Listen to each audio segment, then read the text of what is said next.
make sure that nobody, no corporation and no individual can get away without paying his fair share to support our country. Mr. Trump, I want to give you the chance to respond. I just want to tell our viewers what she's referring to. The last month, taxes were the #1 issue on Facebook for the first time in the campaign.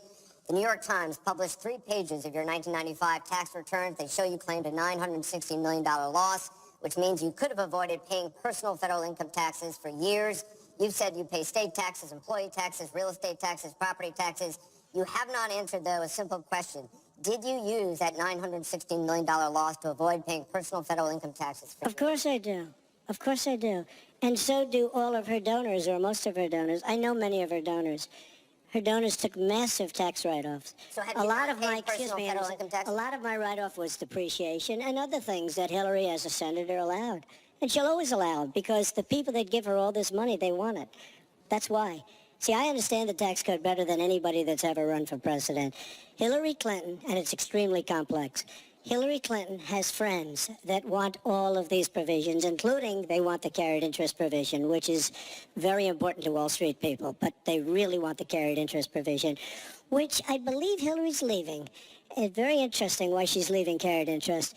But I will tell you that, number one, I pay tremendous numbers of taxes.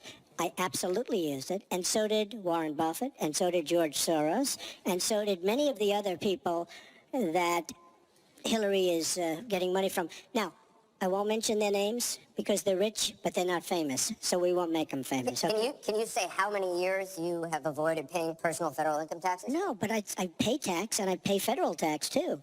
But I have a write-off. A lot of it's depreciation, which is a wonderful charge. I love depreciation.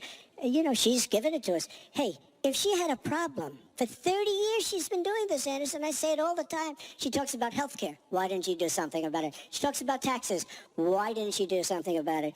She doesn't do anything about anything other than talk. With her, it's all talk and no action. In the past... And again, Bernie Sanders, it's really bad judgment. She has made bad judgment not only on taxes, she's made bad judgments on Libya, on Syria, on Iraq.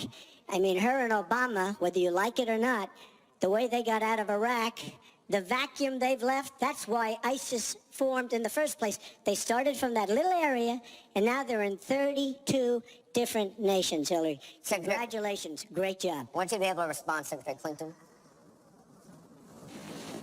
Well, here we go again. I've been in favor of getting rid of carried interest for years, starting when I was a senator from New York. But that's not the point here. Why didn't you do it? Why didn't you do it? Because I was a senator with a Republican president. Oh, really? I will be the president. You president. could have done it. If you were an effective senator, you could have done it. If you were an effective senator, you could have done it. But you were not an effective. Please allow her to respond. She didn't interrupt you. You know, under our Constitution, presidents have something called veto power. Look, he has now said repeatedly, 30 years this and 30 years that. So let me talk about my 30 years in public service. I'm very glad to do so. 8 million kids every year have health insurance because when I was First Lady, I worked with Democrats and Republicans to create the Children's Health Insurance Program. Hundreds of thousands of kids now have a chance to be adopted because I worked to change our adoption and foster care system. After 9/11, I went to work with Republican mayor, governor, and president to rebuild New York and to get health care for our first responders who were suffering because they had run toward danger and gotten sickened by it. Hundreds of thousands of National Guard and Reserve members have health care because of work that I did. And children have safer medicines because I was able to pass a law that required the dosing to be more carefully done. When I was Secretary of State, I went around the world advocating for our country, but also advocating for women's rights, to make sure that women had a decent chance to have a better life, and negotiated a treaty with Russia to lower nuclear weapons. 400 pieces of legislation have my name on it as a sponsor or co-sponsor when I was a senator for 8 years. I worked very hard and was very proud to be reelected in New York by an even bigger margin than I had been elected the first time. And as president, I will take that work, that bipartisan work, that finding common ground, Because you have to be able to get along with people to get things done in Washington. Thank you, Secretary. And I've proven that I can. And for 30 years, I've produced results for people. Thank you, Secretary. We're going to move on to Syria. Both of you have mentioned that. She said a lot of things. We- that were you- false. you- I mean, I think we should We be can- allowed no, to maybe Mr. Trump, we're gonna dispute go on. it, This because is she has about been the a audience. disaster as a senator. Mr. Trump, a we're disaster. going to move on. The heartbreaking video of a 5-year-old Syrian boy named Amran sitting in an ambulance after being pulled from the rubble after an airstrike in Aleppo focused the world's attention on the horrors of the war in Syria, with 136 million views on Facebook alone. But there are much worse images coming out of Aleppo every day now, where in the past few weeks alone, 400 people have been killed, at least 100 of them children. Just days ago, the State Department called for a war crimes investigation of the Syrian regime of Bashar al-Assad and its ally, Russia, for their bombardment of Aleppo. So this next question comes from social media through Facebook. Diane from Pennsylvania asks, if you were president, what would you do about Syria and the humanitarian crisis in Aleppo? Isn't it a lot like the Holocaust when the U.S. waited too long before we helped? Secretary Clinton, we will begin with your 2 minutes. Well, the situation in Syria is catastrophic.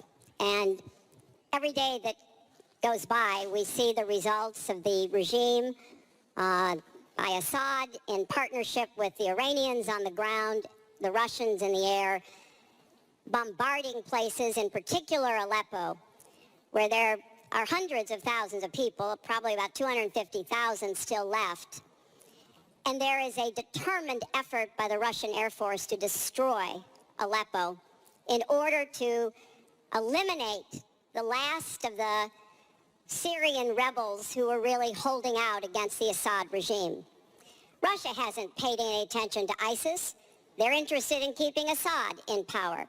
So when I was Secretary of State, advocated, and I advocate today, a no-fly zone and safe zones. We need some leverage with the Russians because they're not going to come to the negotiating table for a diplomatic resolution unless there is some leverage over them. And we have to work more closely with our partners and allies on the ground. But I want to emphasize that what is at stake here is the ambitions and the aggressiveness of Russia. Russia has decided that it's all in Syria, and they've also decided who they want to see become president of the United States, too, and it's not me.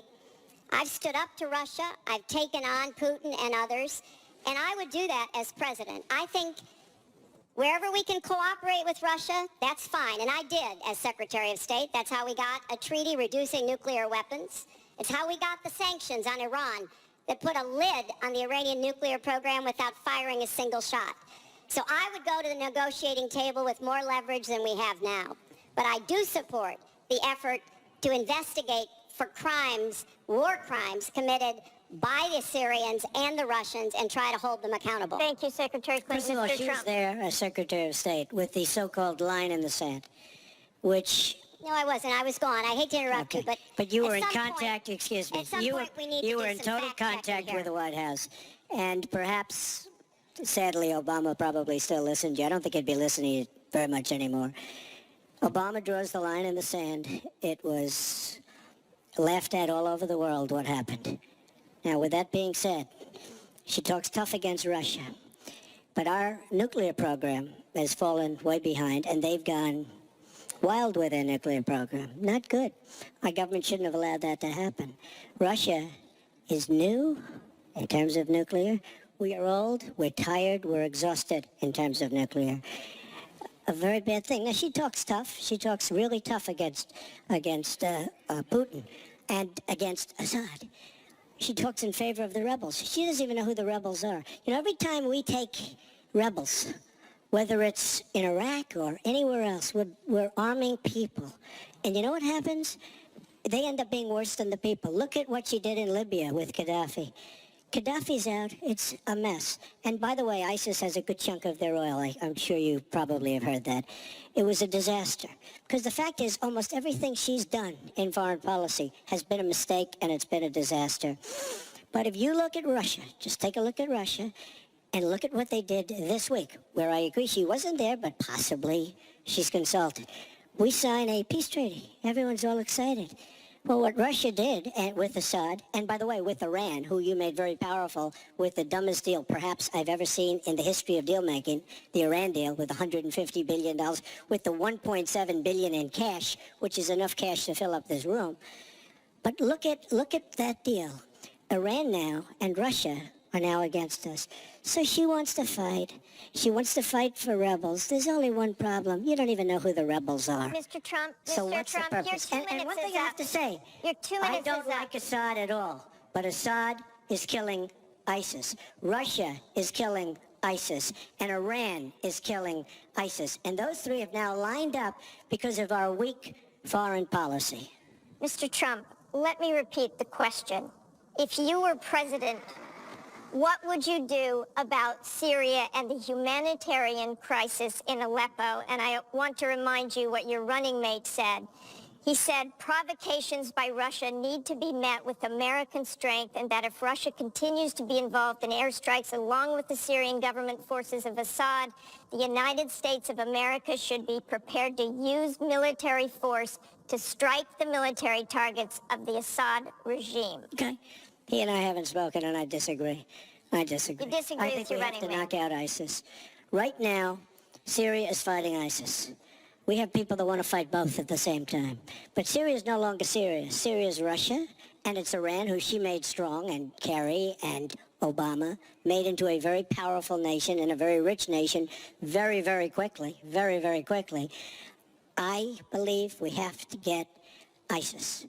We have to worry about ISIS before we can get too much more involved. She had a chance to do something with Syria. They had a chance. And that was the line. What do you think And will she happen did. if Aleppo falls? I think Aleppo is a disaster What do humanitarian you wise. think will It is a happen if it falls? I think that it basically has fallen, okay? It basically has fallen. Let me tell you something. You take a look at Mosul. The biggest problem I have with the stupidity of our foreign policy. We have Mosul. They think a lot of the ISIS leaders are in Mosul. So we have announcements coming out of Washington and coming out of Iraq. We will be attacking Mosul in 3 weeks or 4 weeks. Well, all of these bad leaders from ISIS are leaving Mosul. Why can't they do it quietly? Why can't they do the attack, make it a sneak attack, and after the attack is made, inform the American public that we've knocked out the leaders, we've had a tremendous success. People leave. Why do they have to say we're going to be attacking Mosul within the next 4 to 6 weeks, which is what they're saying? How stupid is our country? There are sometimes reasons the military does that. Psychological I can't warfare. think of any. I can't think of any. It and I'm might pretty good be to at it. help We have get General civilians Flynn, out. And we have, look, I have 200 generals and admirals who endorse me. I have 21 Congressional Medal of Honor recipients who endorse me. We talk about it all the time. They understand. Why can't they do something secretively where they go in and they knock out the leadership? Why would these people stay there?